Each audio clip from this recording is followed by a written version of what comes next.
Now, in continuation with the previous videos, let me explain the evaluation of various fact controllers in power systems and different type of fact controllers and their use and evaluation in the power system. So, first let me explain. The generator is feeding the line without any load, so it is operating on no load. Then what happens to the system? So this is the V2 bus voltage 2 V2. Then current drawn is IC. It is taking the leading current. Let us take nominal pi or nominal T model, in which the current is IC, leading current is 90 degrees leading with the V2. Now that current is flowing through the equivalent circuit, the impedance, series impedance of the line. So series impedance comprising of R and X.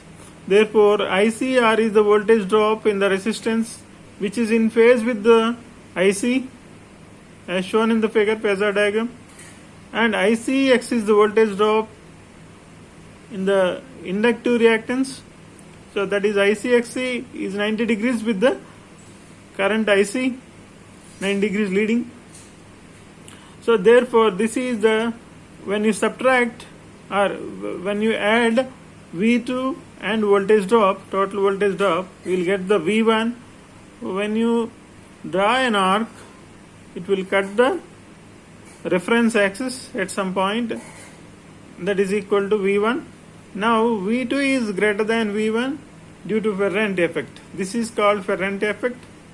So in order to mitigate this Ferranti effect or overcome this Ferranti effect, from no load to 1/4 full load variation, for this low range of operation, that is no load or lightly loaded condition, the generator and feeding the line variation, load variation is from 0 to 25%, in which we have TCR is the compensator, in which thyristor controlled reactor will, so the TCR current ITCR can be controlled by changing the alpha, the firing angle of thyristor, from 0 to 90 degrees, such that you can control the ILF alpha, which will compensate the Ferranti effect and maintain the bus voltage V2 equal to V1 instead of V2 is greater than V1. So now TCR is good enough for providing compensation against your lightly loaded conditions. But in fact, the load variation of the system, it may be a typical value, it may be varying like this, continuously varying. So therefore it can be separated into three different zones: the base load, intermittent load, peak load. For these three loads, we have to go for the compensation. For base loads, the shunt capacitor is good enough to provide the compensation because the load is fixed on the system, and hence fixed capacitor compensation is good enough to maintain the voltage variations. And intermittent loads, we have FCTCR type SPC, which will be more useful for your transformation, for your compensation, which will control the voltage as required by the user. For peak loads, so generally we will go for TSC TCR type SPC, which is much more useful for the system, so that it dynamically varies TSCs. So TSC can be switched on and off. So this is alpha controlled, firing angle controlled. So therefore by controlling the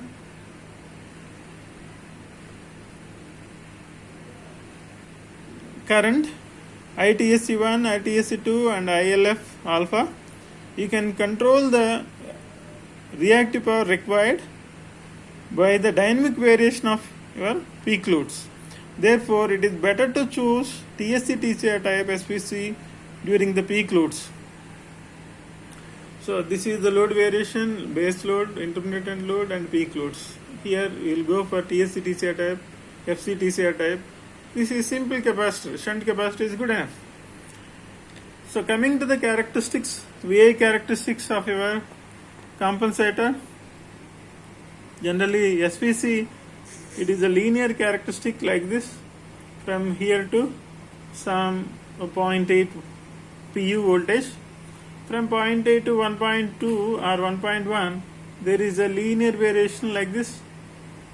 From 1.1 onwards, it will be like this. So these are the VI characteristics of SPC. In general, in the operating area is within the linear range. This is the linear range. Then you will go for FC TCR type SPC, which is good enough to control the voltage over a range, over acceptable range, acceptable band of the voltage, which will reduce the cost of the compensator. Okay, coming to when you want to control the voltage around 0.7 like that, then you go for, particularly related to your peak loads, then you go for TSC TCR type compensator from here to here. TSC TCR type compensator. When you want to operate the system during fault conditions, so it may operate up to 0.3, 0.4 pu voltage. In those conditions, the characteristics of the STATCOM are better suitable for controlling the voltage. So 0.3 range, from 0.3 to 1.2, the variation, the reactive power compensation by the STATCOM is constant irrespective of the voltage variations from 0.3, 0.4, 0.6 like that, 1.1 like that. It varies like this. These are the characteristics of STATCOM. And hence, from 0.2 to 1.1 pu, STATCOM is much more superior than that of the SPC, and also it will ensure the transient stability during fault conditions. And hence, in the evaluation of the FACS devices, first we will prefer shunt capacitor and then FC TCR type, and go for TSC TCR type when the voltage variation is more, and finally we will go for STATCOM during dynamic variation of the loads or during fault conditions of the load.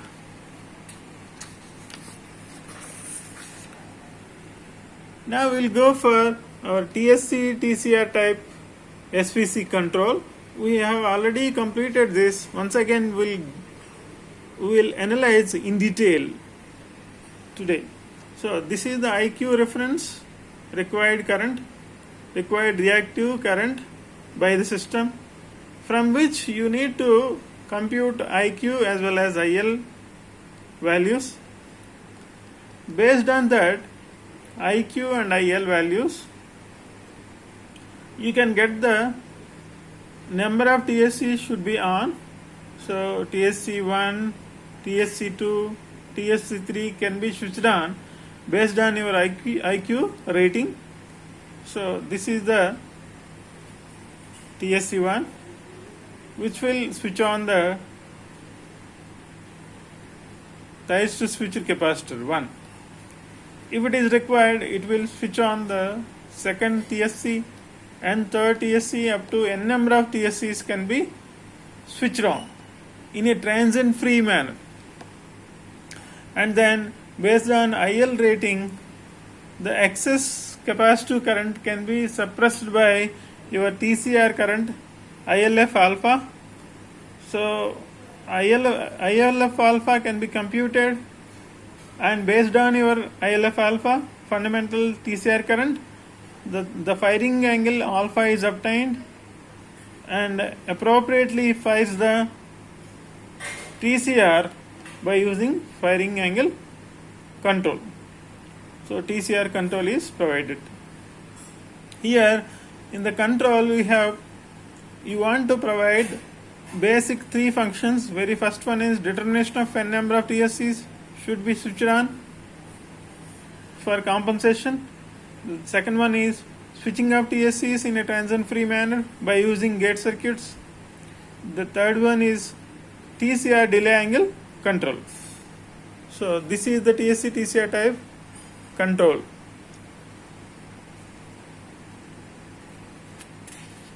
In the next slide, we'll further focus on transient free switching of TSC TCR type SVC.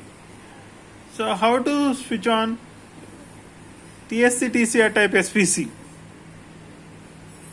Here let us separate the TSC and TCR. This is the TSC bus voltage, capacitor, anti-parallel combination of thyristors, and small inductance to limit the current through the TSC.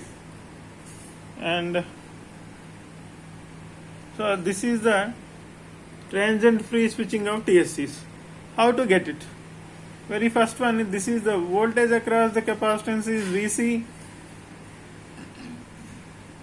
and voltage across the switch is VSW. LC is the small inductance, we can ignore it for all the purposes. From here, valve voltage and capacitor voltage polarity measurement circuit, you will get the voltage across the capacitance as well as voltage across the switch. Both can be obtained. Therefore, from the output of this measurement unit, you can get the V polarity and switch voltage SW. Here, by knowing the V switch and V polarity, you can get the on request from the control circuit, on request switch voltage. When the switch voltage is 1, the capacitor voltage is 0. Voltage across the capacitor is 0, which we require. When the voltage across capacitor is 0, when you switch on, then it leads to transient free switching. Therefore, when VSW is 1, on request is 1, the end output you will get the 1. Irrespective of the output of AND gate 2, 0 or 1, the OR gate will provide the firing pulses to the TSCs and switch on. This is very first point. Coming to the second point, this is the on request is given to AND gate 2. PT is the synchronizing signal 1, it should be 1, and on request is 1. This V polarity is 1. When V polarity is 1 and on request is 1,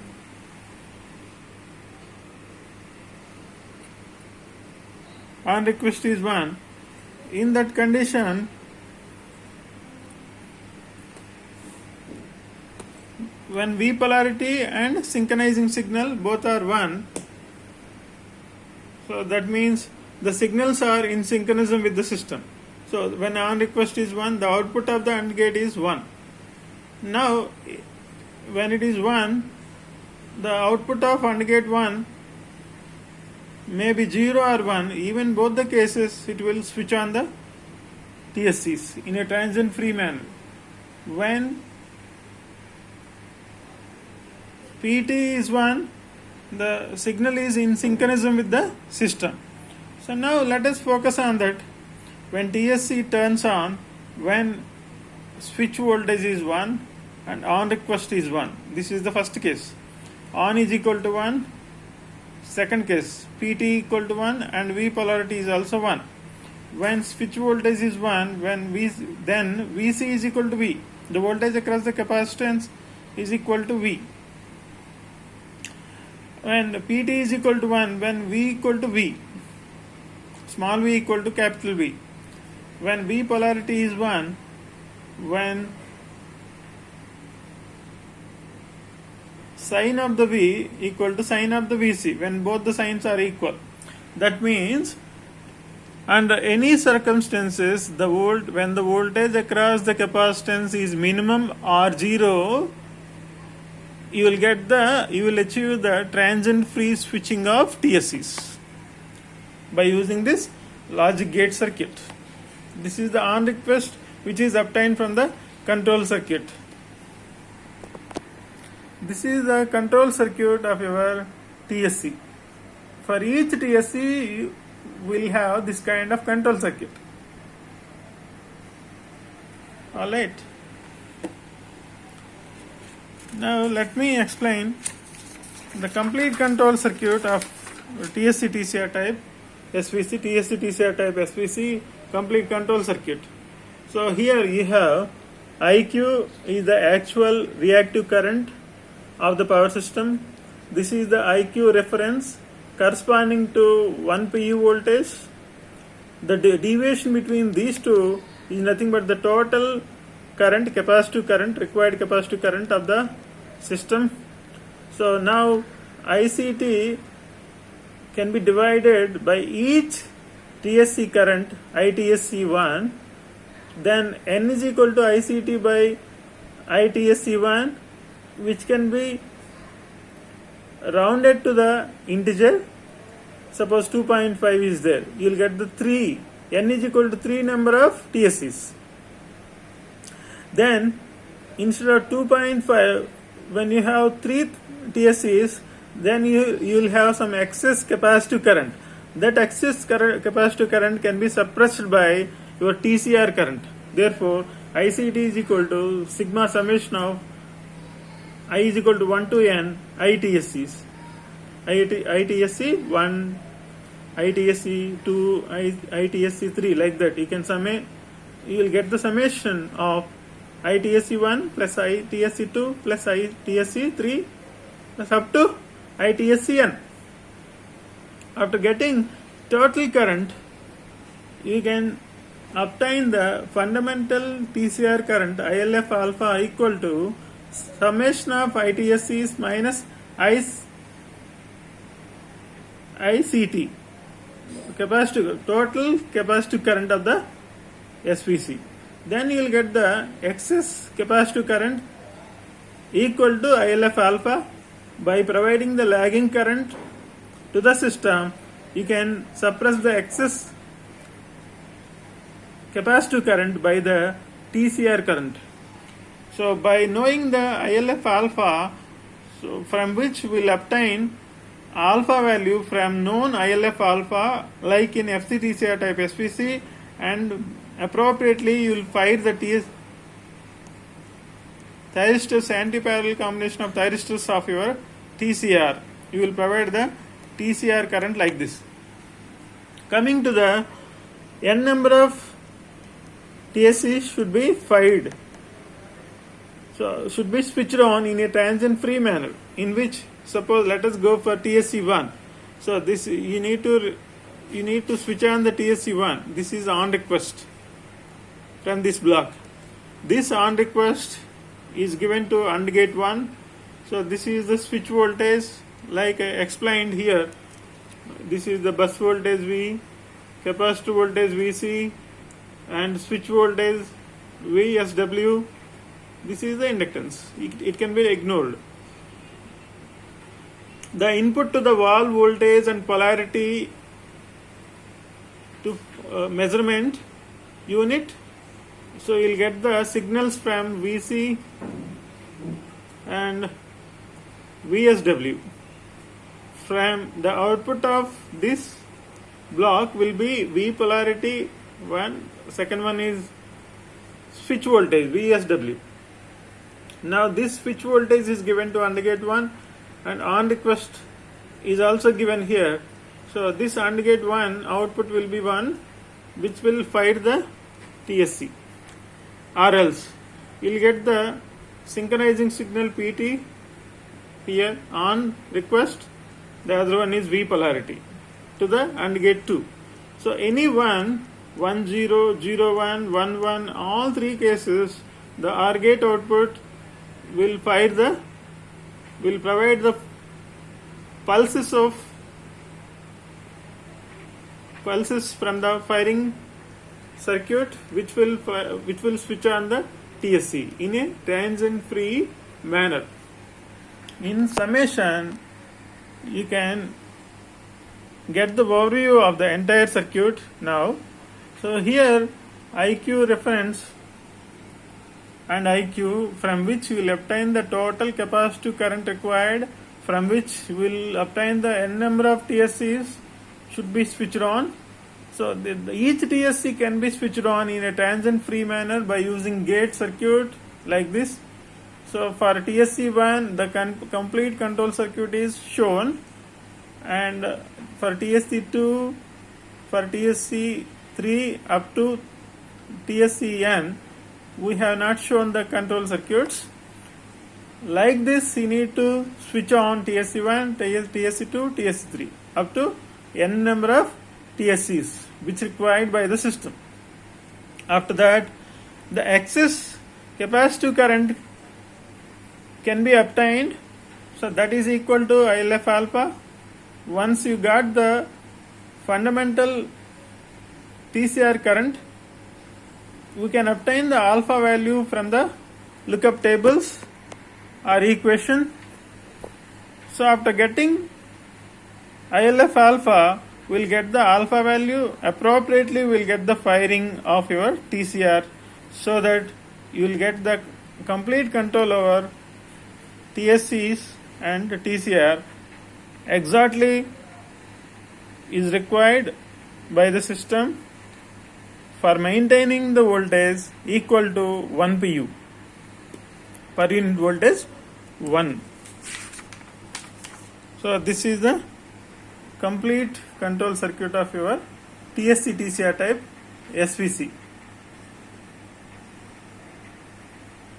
So anyhow, I will send the slides to your WhatsApp group.